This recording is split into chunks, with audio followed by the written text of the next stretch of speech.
Auzubillahi minash shaitanir rajim. Bismillahir rahmanir rahim. This video is a continuation of our lecture on the valuation. So this time around, we are going to look at the effect of compounding period. You see, we have talked about rate, the rate of return, that is the R in our formula, and this rate of return is, we have considered so far how they are paid annually, but in real sense the interest rate are normally paid more than once in a year. So sometimes they are paid semi-annual, that is every six months, that is twice in a year. Then other time they are paid quarterly, that is every 4 months, that is 4 times in a year. Then other times they are paid monthly, that is 12 times in a year. So in this lecture, we are going to consider briefly effective annual rate and compounding. We are going to see how we calculate effective annual rate, and compare them. We are going to look at effective annual rate and annual percentage rates. Then we are going to see how we can use spreadsheet to convert effective annual rate to APR or quoted rate, or how we can convert the APR also to EAR using the effect function or the nominal function. Effective annual rate and compounding. Let's take, for instance, if a rate is quoted 10% compounded semi-annually. What this means is that every 6 months 5% will be paid every 6 months. That means in 1 year this 10% will be paid twice. So the natural question that comes to mind is that this 5% every 6 months, is it the same as 10% per year? You can see that this is not the same if you take the effect of compounding into cognizance. For instance, if you invest $1 at 10% per year, at the end of the year you have $1.10. The 10 cent is the 10% times $1 is 10 cents, and the $1 is the investment, that is the principal. When you add them together, you have $1.10. But if you invest at 5% every 6 months, it means you are going to earn 5% twice in a month. So that means $1 times 1.05 raised to power 2, and this will give us $1 1.1025. So if you look at, for 10% is 1.10, for 5% semi-annual with 1.1025. So that means the difference between this and this, there is 0.0025 more. So it means 1%, 10% compounded semi-annually is actually bigger than 10% that is compounded annually. So the reason is very simple. What has occurred is that your account was credited with this 5 cents in interest after 6 months. In the following 6 months, you earn 5 cents on the 5 cents, and that amount to 0.25 cents. So that is how it is. So this means that 10% compounded semi-annually is actually equivalent to $10.25%, while the 10% compounded annually is 10%. So thus, anytime we have compounding during the year, we need to be concerned about what the rate actually is. So effective annual rate. So in this illustration, the 10% is called the stated or quoted interest rate. The other names are used as well, like APR. The 10.25%, which is actually the rate that you earn, is called the effective annual rate. So to compare different interest rates, different investment or interest rate, we always need to convert it to effective rate. So suppose you want to open an account with a bank and 3 banks offer the following rate, which is better. Let's use $1 to illustrate. I'll go to Excel and illustrate this. So the first one, Bank A, is offering 15% compounded daily. Bank B is offering 15.5% compounded quarterly. So compounded daily meaning it will compound 365 times in a year. Quarterly, it means 4 times in a year, and Bank C is giving 16% compounded annually. So this is once in a year. So if you look at these 3 rates, on the surface, 16% is higher. So let's solve and see whether the rate that you actually earn, which one will be better. So 16% per year, meaning there is no any compounding. It will still remain the same.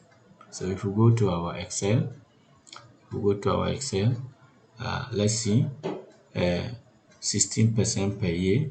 The PV here, that is the $1 we are going to use to demonstrate. Then the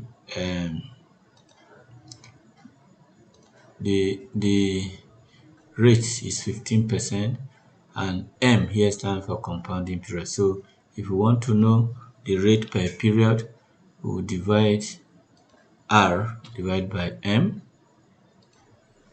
enter. This is the rate per period. Then the compounding period, how many times, that is M, you say equals to 1 times M, that is 365. So let's use our official value formula, equals to FV tab. The rate is this, comma, the number of compounding period is this, comma, the payment, we don't have payment, then the present value is $1, enter. So let me put it in edit mode, F2. The present value will give it negative, since we'll give the present value negative, minus, so enter. So we'll earn $1.16. Let me make it 4 figure. So this is the value, the future value for Bank B.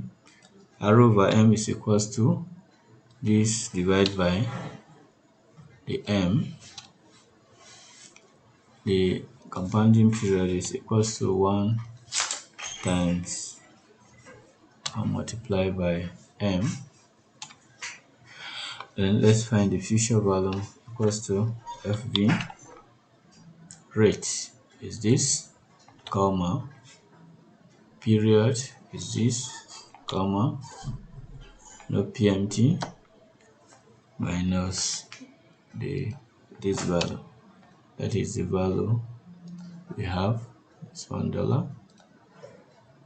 So we have 1.1642. Then for this,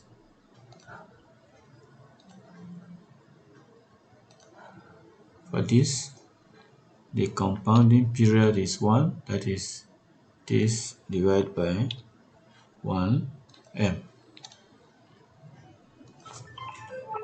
Then the other one is equals to this times 1. So the future value is equals to future value rate. Our rate is this, comma, our period is this, comma, payment, no payment, minus $1. So we have this. So let's make it 4 figure to see the difference clearly. So if you look from the 3, we can see Bank A will earn $1.1618.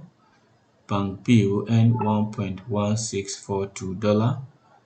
bank C will earn 1.1. So if you look, the rate that is higher, that will give higher, is the 15.5% compounded quarterly. So if we go back to our this, I have demonstrated it here. So once you divide, you solve for bank B, you have 16.42%. This is the value. So this is the value. Once for bank A, if you solve, you have 16.18%. So you can see 16.42% is a higher value. So we can see clearly that 16%, even though it's higher, since it's compounded annually, 15.5% is still higher. Even 15% is compounded daily is higher than 16% annually. So the example illustrates first, the highest quote is not necessarily the best, like I explained earlier. Second, compounding during the year can lead to a significant difference between the quoted rate and the effective rate. So remember that the effective rate is what you get or what you pay, what you actually get if you are the one earning interest, or what you pay if you borrow is what we term effective rate. So to compute effective rate, this is the formula: 1 plus quoted rate divided by m raised to power m minus 1. So if we go back and we use the formula, if we come here, we want to know the effective rate. This is equals to bracket open 1 plus the quoted rate is this divided by compounded 365 divided by this. We close the bracket, raised to power 365 minus 1. Enter. You can see this is 16 point in percent. In percent, this is 16.18%. So the same thing, if we copy and put it here, what do we have? This is 16.42%. If we copy the same thing and put it here, this is 16%. So you can see clearly that this is actually more than the other one. So that is how we use this, the effective annual rate formula. So M is the compounding period. So suppose you are offered 12% compounded monthly. So 12% is here. 12 divided by 12 will be 1% raised to power 12. So if you add this, you have 1.01 raised to power 12, which gives us this. If you subtract 1, 12.6825%. So that is the value. Now, the annual APR is the interest rate charged per period. We want to look at annual percentage rate now. Multiplied by the number of periods. The interest rate charged per period multiplied by the annual number of periods per year. This rate must be displayed on a loan document in a prominent and unambiguous way. So government require that any loan we must show the APR. So given that an APR must be calculated and displayed, an obvious question arises: is APR an effective annual rate? Surprisingly, the answer is no. There is some confusion over this point. For example, if a bank is charging 1.2% per month, the APR will be the 1.2% times 12, which amount to 14.4%. So an APR is in fact a quoted or stated rate in the sense of our discussion so far. For example, an APR of 12% on a loan for a call for monthly payment is really 1% per month. So APR 12% divided by 12, that is 1%, 1.01 raised to power 12. So the effective annual rate equivalent is 12.6825. So APR, or annual percentage rate, is in fact quoted rate or stated rate. So we have some exercises here. We have this exercise. We can, since the formula shows relationship. Sometimes you have effective annual rate, you want to know the quoted rate, so you can solve for the quoted rate. So if we take these exercises we have, let's take this first two and see. The first one, you want to know how to convert a quoted rate to EAR. Consider going the other way. As a lender, you know you want to actually earn 18% on a particular loan. You want to quote a rate that future monthly compounded. What rate do you quote? The second question is this. So I'm going to demonstrate this using algebra. Then we'll go to our Excel to see the answer also. Then this also a credit card agreement quote an interest rate of 18% APR. Monthly payment are required. What is the actual interest rate? Then we have another exercise here. So let's go to our solution and see. So if you see from this question, the EAR is 18%. 18%. So, and they said monthly, our M is 12. So we can solve for the quoted rate. So this is 18% is 0.18. We don't know this. We know this 12, 12. So now this one, if you take it this side, you add it to this, you have 1.18. 1 plus quoted rate divided by 12. So raised to power 12. Now since this is raised to power 12, we can take 12th root of this side.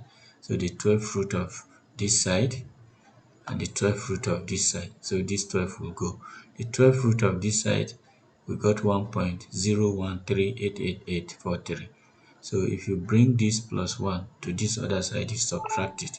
So once you subtract it, we got this.